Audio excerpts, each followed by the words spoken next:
You need to make sure you take care of your house. You need to make sure that your wife is happy. You need to make sure that you guys are safe.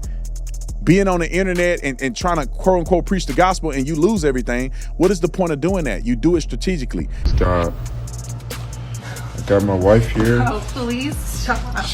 She loves me. She loves God. She's obeying God. Jaden, listen to me, son.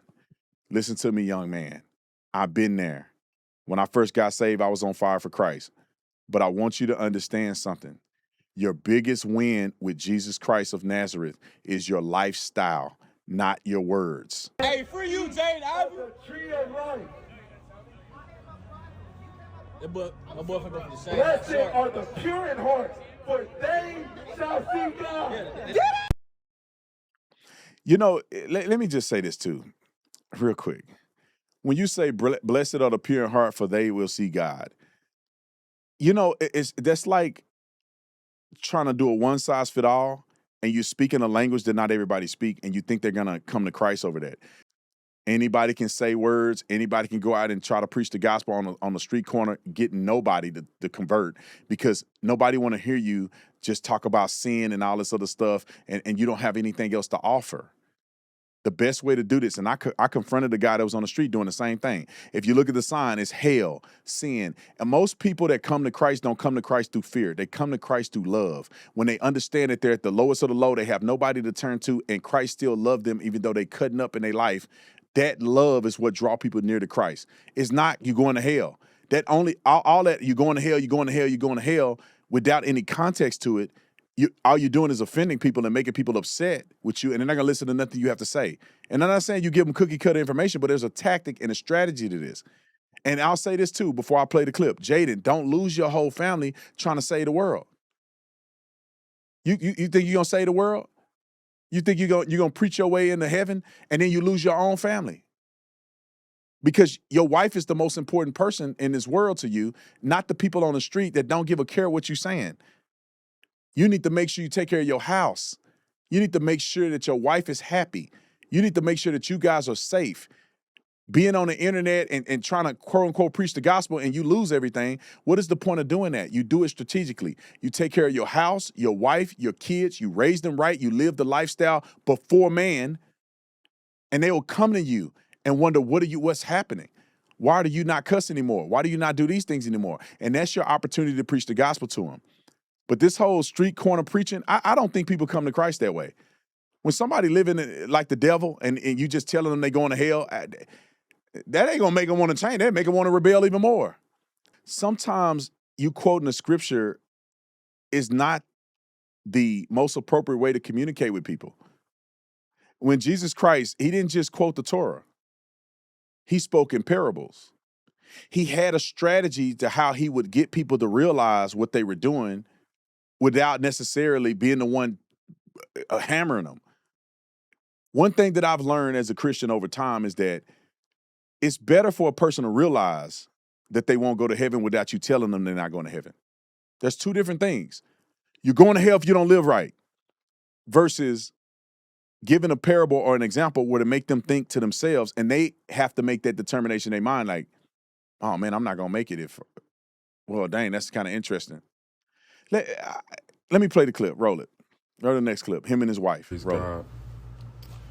I got my wife here. Oh, please stop. She loves me. She loves God. She's obeying God.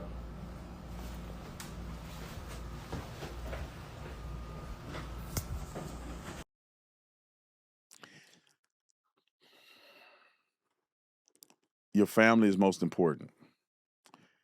You know, be strategic about the way you present Christ. You know, the best way, like, let me give y'all an example of how I think you'll win more souls on the street corner than doing what most of these street preachers do. If you are just saying you're going to hell, blessed is the ones who do this and everybody else going to hell, that's versus if you say, and you're preaching on the street corner and you go, I know you've been hurt. And you generally speaking to people, I know that person hurt you and it's hard to forgive them. I know that you feel like life is not going your way. And I know that these things are like, give people real world experiences where God can prick their hearts on what they're going through. But you have to meet people. People that are not coming to Christ, it's not just because they're evil. Some people are evil, but it's a lot of people are hurting. They need to address the underlying issues in their heart. And when you begin to preach to them about the underlying issues in their heart, that makes them want to hear more of what you need to say. Preaching the gospel is not just quoting the Bible. I want people to understand that we've fallen into a loop where you go, if I quote John 3:16, no, there's a spirit behind the quote of John 3:16. A lot of times you can preach to people without even quoting the Bible. Some people that are not privy to the Bible, that just sound like hogwash. Thou art, thou finished, thou art. People are like, wait, I don't even talk to people the way they experience life. You know, when my life was going downhill and whatever the case may be, the thing that drew me near to God was hearing the message of Jesus Christ, what Jesus Christ said. Hell didn't make me come to Christ.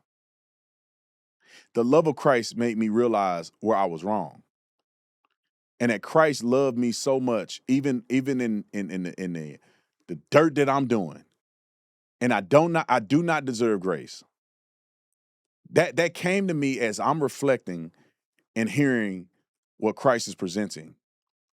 And people may disagree with me on this, it's fine, but I think the way Jaden is doing, what is the repercussions? He's embarrassing his wife. He's embarrassing his family. He got cut from a team. And let me just say this. I got to get this off my chest. When you're doing this, you need to use wisdom. When you are a bench player on a team, criticizing the organization may not be the smartest move for you.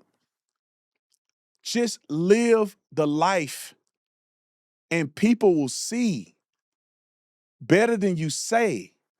A lot of people claim Christ and they preach and they talk and they are devils in real life. The way when I got saved, and I wasn't perfect and I made mistakes, but when I first got saved, I didn't go to the locker room and go, y'all need to stop listening to that music. Quit going to sleep with them girls on the weekend. And you got to think, I had just come from that life. That wasn't what God put in my heart. I'm going to tell y'all, now that I'm changed, I'm going to tell everybody that they need change. When I was just in the locker room cussing and acting up with everybody in here, they saw that I changed.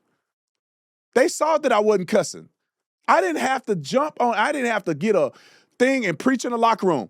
They saw, Brandon, they come to me. Brandon, dude, it's something different about you. I'm like, man, I went to church, bro, and God changed my life. I ain't press them. They had to reflect on stuff that God was dealing with them, and they come to me. Hey, Brandon, hey, man, you got a couple scriptures you can give me? Oh, yeah, for sure. Hey, man, here's things I think you should read. Boom, I'm gone. Then they come back to me, hey, I want to get baptized. Oh, let me bring you to the church, bro. Let God deal with these people. You in there, got the whole locker room, man. You talking about, oh, y'all sinning, and that music is bad, and that. No, man. What happens, y'all, is that people see Christ in you, and it make them feel some type of way.